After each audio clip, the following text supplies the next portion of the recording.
Well, Zach, thank you so much for joining me. I got to ask you, I was reading an article about you and it said that you kind of were getting into trouble at 16. Is that when you started boxing?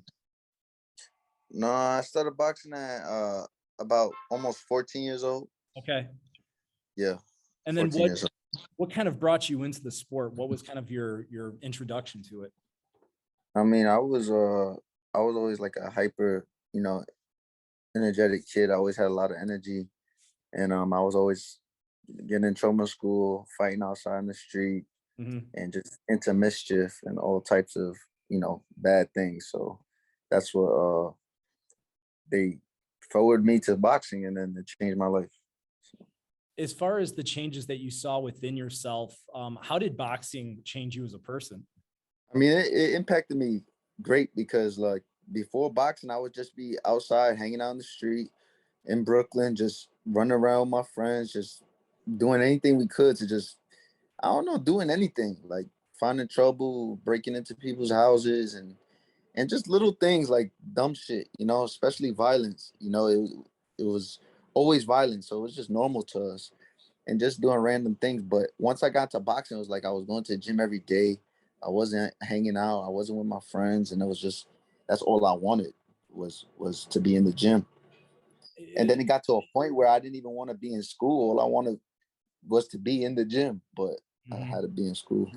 Well, you've made a career of this. I mean, you've been boxing. I think you're 11 years as a pro at this point. Yeah.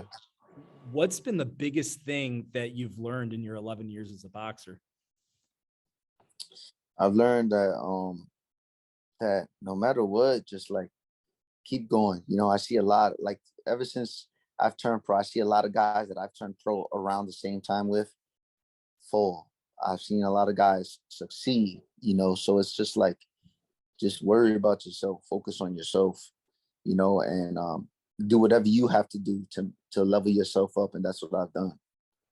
I think one of the reasons why so many people, whether they're, a boxing purist or a casual or whatever, they love boxing because, it's that metaphor for life. And, with anything, we don't always succeed and we have our trials and tribulations. What were some of the things that you learned, when you kind of went through some adversity? You've had a couple losses in there, and then to bounce back from that, what were the things that you kind of took away from those moments? I mean, you take away a lot. There's a lot of things you can take away of learning what to do, what not to do. You know what I'm saying? How to do a camp, how to not do a camp, mentally, there's a lot of things that I've taken from that, and it just all comes with experience. You know what I'm saying? It's just like, oh man, you lost. Like they really want to crucify you whenever you lose a fight, but they just don't understand. Like so many of the greats have lost a fight. I'm not saying losing a fight is okay because we don't want to lose. We win, but at the end of the day, if you do, you need to take it as a lesson. Like Pacquiao's been knocked the fuck out so many times. And guess what? He is a legend, bro. He is a fucking legend that has come back and just to come back from that, like, come on now. It just proves to you you can do anything. Like B-Hop lost his first fight. There's so many, you can go on and on, bro. Like, and I just really appreciate my career so far. You've had some big moments. I mean, you've fought in your hometown of Brooklyn and in front of big crowds before. Fighting at AT&T Stadium on April 16th, I mean, it's going to be massive. I mean, how psyched are you to be part of this atmosphere and this event?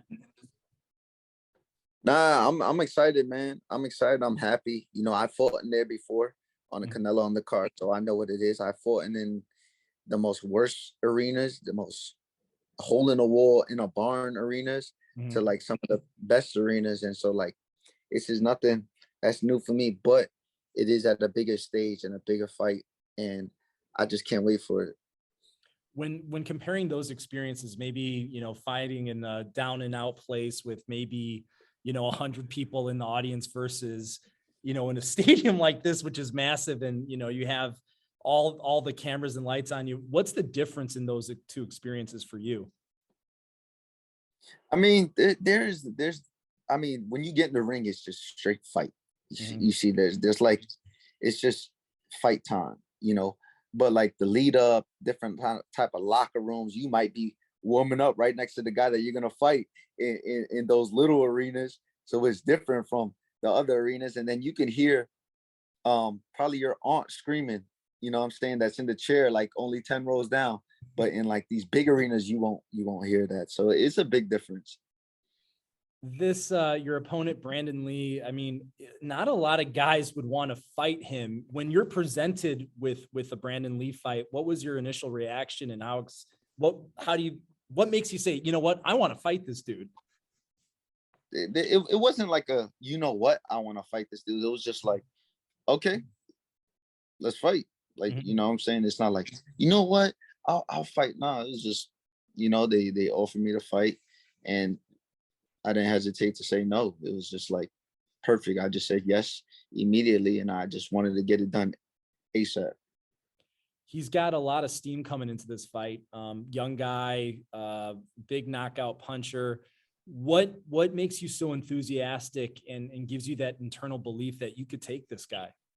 I mean, it's just the person I am. You know, I don't fear anybody. I'm not scared of anybody. This is what we do, and my thing is like, it's a time where you have to, you know, show everybody, show the world who you are, and that's what I will do this fight.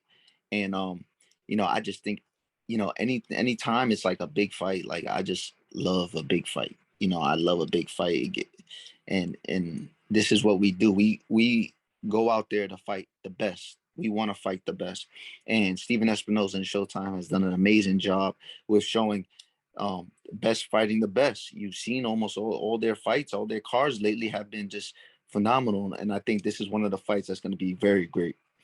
When watching, I know every fighter, I shouldn't assume that you watch them on film. A lot of fighters have different things. Some don't watch them on film. Some watch every fight on film. Where are you on that kind of scale?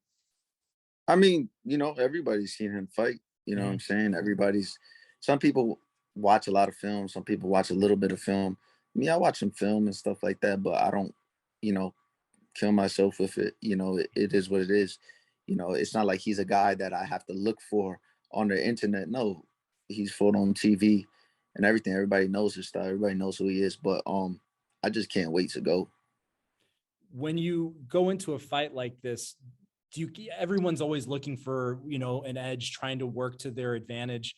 Would you kind of see that your experience and your longevity in the sport is your advantage, that you've been in against a lot of different guys and you've been in so many different scenarios? I mean, yes.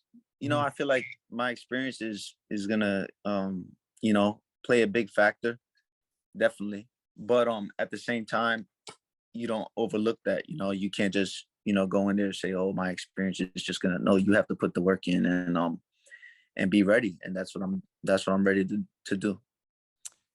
Considering past preparation periods, how much time did you get to get ready for this fight? And was there any adversity that you had in that process?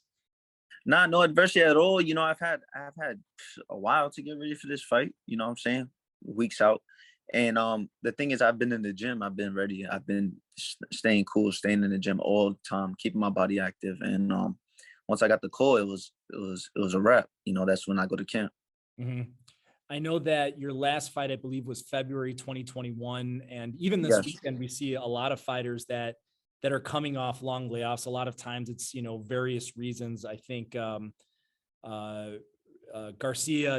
Ryan Garcia is coming off 14 months. Golovkin's coming off 15 months. When you have that kind of time off, are you training throughout that entire time, like moderately training, like still staying active, and what does that time off do for you? Is it a bonus, or is it a negative, or a little bit of both? I mean, it could be both. It could be both for the type of person you are. Me, I'm the type of person that I like to stay active. You know what I'm Mhm. saying? So I'd rather be fighting a couple of times a year. But you know, I know my situation. Everyone's situation is different. I know what comes. Some fights fall out. Some fights go through. You know, but I'm the type of person I keep myself in shape, ready. But you know, I also take the time to, you know, spend time with my family and everything like that, because people just don't understand that boxing is, you know, brutal on your body and things like that. But it's always great to keep yourself healthy. For someone that maybe hasn't seen you fight before, what do you think they're gonna witness from you that is unique to you as a fighter when you step into the ring on April 16th? I mean, they're gonna win this, me being me. You Mhm. know what I'm saying? Me being me. I can't say too much, but me being me, and I can fight many different ways. And April 16th is gonna be just a great night, man. And I'm just the type of guy that, this is what we do when it comes to fighting. This is what we do. Well, Zachary, it's going to be an awesome event. It's a big fight, and I can't wait to see you. Best of luck to you in the ring on April 16th. And Thanks, Jay. Appreciate hey, you, bro. I appreciate you too. And I like the background behind you, man. That's pretty dope. Did you do it yourself? I did it myself. Here's the crazy thing. So I have my studio, and I put up all the stuff. It's basically like I turned it into wallpaper. But here's the trippy thing. So I'm not actually in my basement. It's actually a background of my basement. Bullshit. Get the fuck out of here. Nah, I don't believe that. That's a lie. It is my actual basement, but it's a picture of it. Yo, I'm out of office. Jeremy, you fucking tricked me, man. The whole time, like, that. Yo, this technology fucking crazy. I trip everyone out with it, but it is actually my studio. I do have. Yeah, but it looks perfect. It looks perfect. It goes took right the picture. With it. Wherever I have to go, I bring it with me. And usually I just let it go. I don't say anything because people have brought it up in the past. I remember the last time, I think it was Josh Warrington. He's like, I love your background. And I'm just like, I'm just going to let it go, man. Thank you. Yo, like seriously, like, this is crazy. I can't, the whole time I'm like, wait, his setup is nice. He's got a dope setup. Like, what the fuck? Like, it's cool. I thank you. Yeah. Well, sometime when I'm actually in my studio, you'll see it. I've actually got more improvements. There's more stuff and there's lights. It actually looks cooler than this. Yo, I just can't believe the whole time I'm like about to ask him, yo, where you got the Cassius Clay article and you put it up there. You got some Arturo Gotti and stuff like that. I like that. It is real. It is real. It is actually all there just like that. So it is real. The Tyson glove over my shoulder, I guess it's this shoulder here. And I got the Wilder glove and hand wrap in the other background. So that's fire. That's fine. You cop those on where you cop those on an auction? The Tyson one was the auction. The Wilder stuff was actually after a workout when I was in camp with them for the first time. Oh, that's dope.